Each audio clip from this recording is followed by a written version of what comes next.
Hi, it's Sandra from Creating Spain, and today's tutorial is going to be a little different for me. Just going to do some very simple paper flowers, and the reason I want to do these is because I wanted to do another tutorial which was just showing you how to airbrush flowers, and yeah, it's not particularly difficult to do, but a lot of people are scared of an airbrush, and I just wanted to show you how quick and simple it can be to do that. But in order to do that, I thought I'd better show you how to make some flowers first, just in case. Okay, I've got some squares here which measure approximately 12 centimetres, which in inches is just under 5 inches. And I have 4 of them here. Now I say approximately, and they are approximate squares. You know, I didn't cut them precisely, they're just roughly squares. And this is actually not paper, it is embroidery backing. It's relatively thin, but it's very, very strong, it's very forgiving, and you can mess around with it quite a lot without it falling to pieces, which is why I really like it. It's also possible to airbrush this stuff, and it gives a very nice delicate effect, and I think it's worth trying out.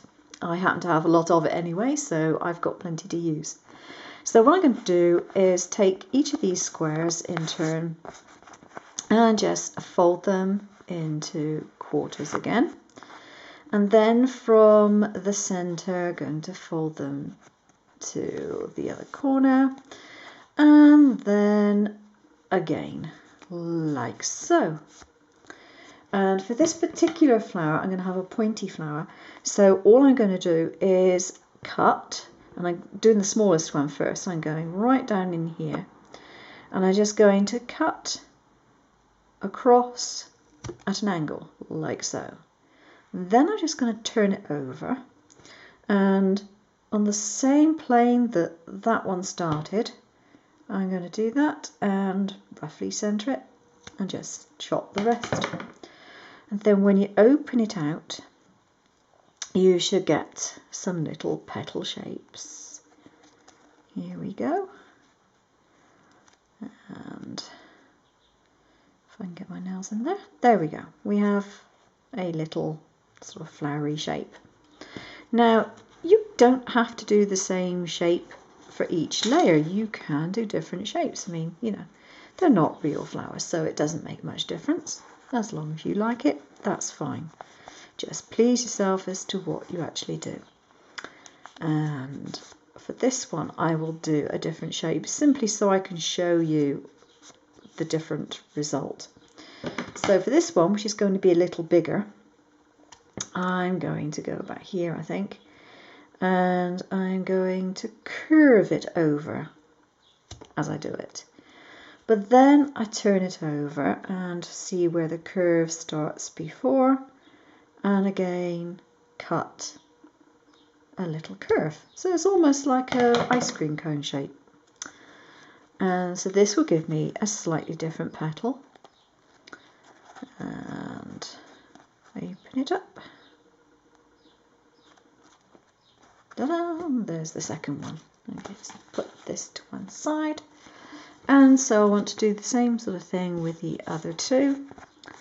I'll go a bit faster on these because I've shown you what I did. And let's face it, it's not complicated. This isn't rocket science. You don't have to be super, super perfect.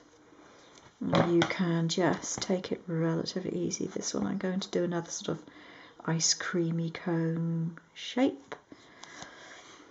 And it's a lot easier if you're not very good with scissors. It's a lot easier just keep going on the same trajectory for that shape and then to turn it over and do it from the other side. If you try and curve around all in one go, it's far more difficult to cut. So there's the next one. Almost heart shaped, that one, isn't it? Here we go. So that's the next one, and the last one I will do of a similar size, but I'll do a different shaped petal, I think. Why not? Okay. Ta-da! Here we go. And here. I think I'm just going to go ziggy-zaggy. Again, I'm just going to do a bit of a ziggy-zag on that side. So we have sort of like a ruffled effect, I suppose. There we go. So, there we have 1, 2, 3, and 4. Now the next thing we need is a bead or something to put in the centre and some wire. I have no idea what gauge this is. In Europe it's just called a number 6, I think. So I have absolutely no idea how that relates to anything else. What I'm going to do with a pair of needle-nosed pliers, just going to turn over just a little hook on the top and squish it a little bit. Now I don't want to squish it completely flat. I just want it big enough that when I slide my bead on, it will stop the bead from falling off. Not easy for me to do this in front of the camera and see what I'm doing at the same time. And yeah, there we go. It has lodged inside the bead. I can pull that quite hard and it won't come off, but it doesn't actually stick out very much at the front, so that's fine. So I'm just going to take my smallest petal, push that along to the end, and then the next one. Now you can, if you want to, either use different colour papers or you can colour your petals before you thread them onto the wire. Choice is yours. But I quite like the effect, sorry if I'm nudging the camera there, I quite like the effect that I get when I actually airbrush it when it's completed. And stick it on like so. And we have our little flower. It's quite pretty. Now, you can leave it flat like that if you like, but what I like to do is literally just to run it through my fist to give it some extra movement. And there we go. We have a nice simple flower. Now, if you have it, you don't have to do it, but if you have it, you can take some florist tape. This stuff is really old, so it's not actually very sticky. And you can use florist tape to cover the wire at the back. And it's not easy to do when you're trying to do it at a distance. And just take it like so. Whoops. These things never go according to plan when you're trying to do them on camera, do they? I said normally it's a bit sort of tacky, and mine's very old, so it isn't tacky at all. And you sort of stretch it and pull it at the same time. I'm not very good with this, obviously, but you stretch it and pull it at the same time. You generally sort of just rotate your stem like so, but starting it off is quite difficult at times. There we go. So I'm not planning on using this entire wire, which is why I've gone for a relatively short piece of tape, by the way.